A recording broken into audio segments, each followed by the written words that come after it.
আসসালামু আলাইকুম। সবাইকে স্বাগত জানাচ্ছি আরও একটি নতুন রেসিপি দেখার জন্য। আমাদের দেশে শীতের সময়ে হাঁসের মাংস খাওয়ার বেশ প্রচলন রয়েছে, কারণ এই সময়ে হাঁসের মাংসের স্বাদ বেড়ে হয়ে যায় দ্বিগুণ। আবার অনেকেই গন্ধের ভয়ে হাঁসের মাংস খান না। যারা বলেন হাঁসের মাংস মজা হয় না, হাঁসের মাংসে গন্ধ লাগে, তাদের সকল সমস্যার সমাধান থাকছে আজকের এই রেসিপিতে। তাহলে চলুন শুরু করি। একটা মিক্সিং বাটির মধ্যে 2 টেবিল চামচ পরিমাণ টক দই, 2 চা চামচ পরিমাণ হলুদ গুঁড়া, 2 চা চামচ মরিচ গুঁড়া, 1.5 চামচ পরিমাণ ধনিয়া গুঁড়া আর 1.5 চা চামচ পরিমাণ দিয়ে দিচ্ছি লবণ। 1 টেবিল চামচ পরিমাণ দিয়ে দিচ্ছি গরম মশলার পেস্ট।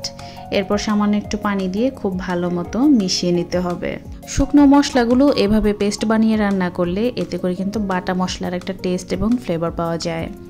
মশলাগুলো এক সাইডে রেখে আমি রান্নায় চলে যাচ্ছি। প্যান গরম করে এখানে চায়ের কাপের 1 কাপ পরিমাণ তেল গরম করে গোটা গরম মশলা দিয়ে দিচ্ছি, এলাচ, দারচিনি, তেজপাতা। এরপর দিয়ে দিচ্ছি 1.5 কাপ পরিমাণ পেঁয়াজ কুচি।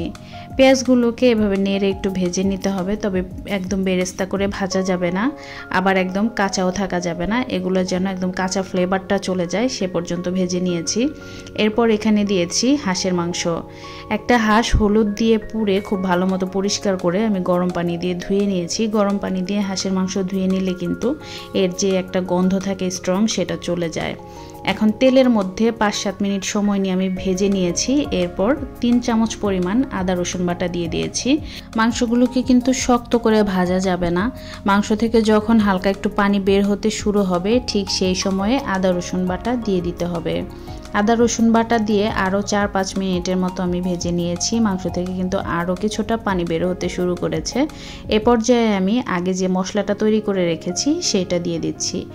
মাংসগুলোকে এভাবে তেলে ভেজে রান্না করলে এর প্রায় 70%-এর মতো গন্ধই কিন্তু চলে যায়।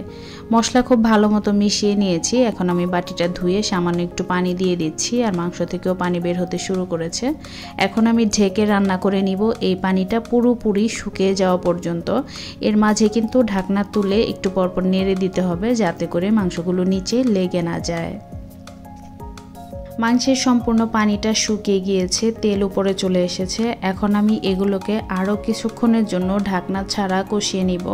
আর এই কষানোর উপরেই কিন্তু মাংসের টেস্টটা অনেকটা নির্ভর করে।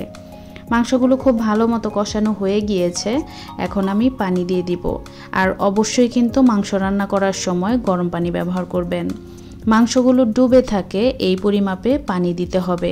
পানি দেওয়া হয়ে গেলে পানির সাথে মাংসগুলোকে নেড়ে মিশিয়ে দিতে হবে খুব ভালো মতো, যাতে করে প্যানের গায়ে কোনো ধরনের মশলা লেগে না থাকে। এরপর ঢেকে মাঝারি আঁচে রান্না করে নিতে হবে পানিটা একদম শুকিয়ে যাওয়া পর্যন্ত। তবে যদি আপনার হাঁসটা একটু বেশি বয়স্ক হয়, সেক্ষেত্রে পানির পরিমাপটা একটু বেশি লাগতে পারে। যদি প্রয়োজন হয় তাহলে বুঝে আপনাকে অ্যাড করতে হবে। এ পর্যায়ে কিন্তু ঝোলটা অনেক ঘন হয়ে গিয়েছে। আমি 1 চা চামচ পরিমাণ ভাজা গরম মশলার গুঁড়া দিয়ে দিচ্ছি। এটাতে খুব ভালো একটা ফ্লেভার অ্যাড হবে, আর হাঁসের মাংসের গন্ধটা কিন্তু পুরোপুরি চলে যাবে। মশলাগুলোকে খুব ভালো মতো মিশিয়ে 1-2 মিনিটের মতো রান্না করেই নামিয়ে ফেলতে পারবেন। আমি যেহেতু হাঁসের মাংসের ঝোল রাখবো না, একদম শুকিয়ে ফেলবো, তাই এই ঝোলটা শুকানো পর্যন্ত আমি এটাকে রান্না করে নিব। মাংসগুলোকে মশলার সাথে খুব ভালো মতো মিশিয়ে অবশ্যই একটু ঢেকে রান্না করবেন 1-1.5 মিনিটের জন্য। আর যদি ঝোলটা আমার মতো একদম শুকিয়ে ফেলতে চান, তাহলে ঢাকনা তুলে মাঝে মাঝে কিন্তু একটু নেড়ে দিতে হবে, যাতে করে নিচে লেগে না যায়।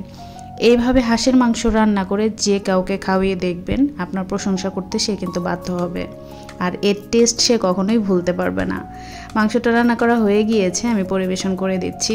আশা করছি আজকের এই রেসিপিটি সবার কাছেই সহজ লেগেছে এবং ভালো লেগেছে। বাসায় অবশ্যই ট্রাই করবেন, আর কমেন্টে জানাতে কিন্তু ভুলবেন না। আরও মজার মজার রেসিপি পেতে চ্যানেলটি সাবস্ক্রাইব করে পাশেই থাকবেন। সবাই ভালো থাকবেন, আমাদের জন্য দোয়া করবেন। দেখা হবে নতুন কোনো রেসিপি নিয়ে পরবর্তী ভিডিওতে। সে পর্যন্ত এখানেই বিদায় নিচ্ছি। আল্লাহ হাফেজ।